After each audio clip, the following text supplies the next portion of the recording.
నమస్తే. కాంగ్రెస్ పార్టీ నాయకులు ఫిరోజ్ ఖాన్ గారు ప్రస్తుతం మహిళా కమిషన్ ముందు హాజరయ్యారు. సో ఈ నెల అయితే పోయిన నెల 21న కొంత మహిళల మీద అసభ్యకర వ్యాఖ్యలు చేశారంటూ సుమోటగా మహిళా కమిషన్ అయితే నోటీసులు ఇచ్చింది. ఇవాళ విచారణకు అయితే హాజరైనటువంటి పరిస్థితి మాట్లాడే ప్రయత్నం చేద్దాం. సార్, ప్రధానంగా మహిళా కమిషన్ చైర్మన్ నేరల్ శారద గారు ఏం మాట్లాడారు, ఏం చర్చ జరిగింది?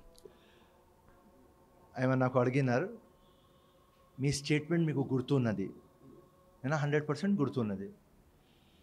జూబ్లీ హిల్స్ ఎలక్షన్ గురించి ఒక ప్రెస్ రిపోర్టర్ క్వశ్చన్ అడిగినాడు. అప్పుడు కవిత కూడా ఇంట్రెస్టెడ్ జూబ్లీ హిల్స్ ఎలక్షన్ అని చెప్పినారు. సో నేను చెప్పిన కవిత ఏం పీక్తుంది, ఇది నా స్లాంగ్ లాంగ్వేజ్.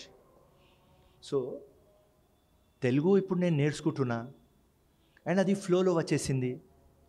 సో పీక్తున్నా అని ట్రాన్స్లేట్ చేస్తే మీరు హిందీలో క్యా ఉఖాడ్ రహే. సో దానిలో ఏం డెరోగేటరీ లేదు. నేను మహిళలకు అట్మోస్ట్ రెస్పెక్ట్ చేసే ఒక వ్యక్తి ఫిరోజ్ ఖాన్. సో ఇది నా స్టైల్ ఆఫ్ భాష.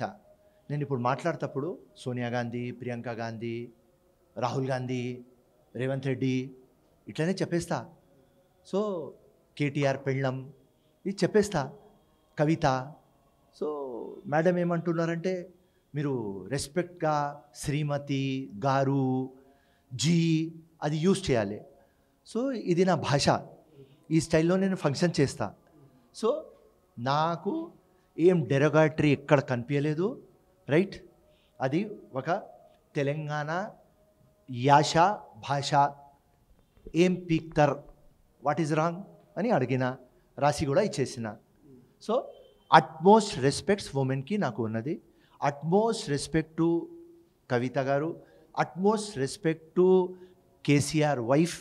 సో అది నా స్టైల్, అది నా భాష, నా యాస చెప్పేసిన. ఇట్లా మార్చుకునే అవకాశం ఉందా? ఉమెన్ కమిషన్ ముందుకు వచ్చింది, ఉమెన్ కమిషన్ కూడా మార్చుకోమంటున్నది. సో భాషను మార్చుకునే అవకాశం ఏమైనా ఫిరోజ్ ఖాన్ అనుకుంటుందా, లేకపోతే ఇది కంటిన్యూ చేస్తారా మళ్ళీ? ఎట్లా ఫ్లోలో ఎట్లా వస్తుంది నేను గ్యారంటీ ఇవ్వలేను, కానీ తప్పకుండా కొద్దిగా గారు, జీ అది నేను యూజ్ చేయాలి, కానీ నేను పూర్తిగా గ్యారంటీ ఇవ్వను, రైట్? ఆ ఫ్లోలో ఎట్లా ఉంటుంది అట్లనే మాట్లాడతాం. సో ఇంకా ఫ్యూచర్ ఏమనుకుంటా అంటే ఇటువంటి పదాల విషయంలో గతంలో కూడా కొన్ని మిస్ఫైర్ అయినట్టు తెలుస్తోంది. సో కొంత జాగ్రత్తగా ఉండే అవకాశం ఉందా? ఫిరోజ్ ఖాన్ తగ్గే అవకాశం ఉందా?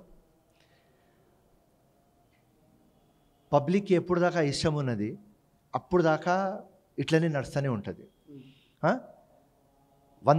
100 స్పీచ్లు ఇచ్చిన, ఒక నోటీస్ కూడా రాలేదు. ఇప్పుడు ఈ స్పీచ్కి వాళ్ళు చాలా సీరియస్ తీసుకున్నారు. సో ఈ స్పీచ్ మేడం ముందు వచ్చింది.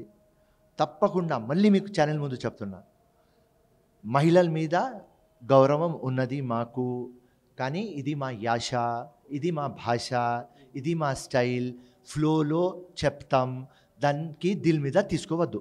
ఇక్కడితో విచారణ అయిపోయిందా? మళ్ళీ ఏమైనా పిలుస్తామని చెప్పారు? అయిపోయింది, స్టోరీ ఫినిష్. జై హింద్, జై కాంగ్రెస్. ప్రపంచంలో ఏ మూల ఏ క్షణం ఏం జరుగుతుందో వేగంగా తెలుసుకోవడానికి తొలి వెలుగు వాట్సాప్ ఛానల్ని ఫాలో చేయండి.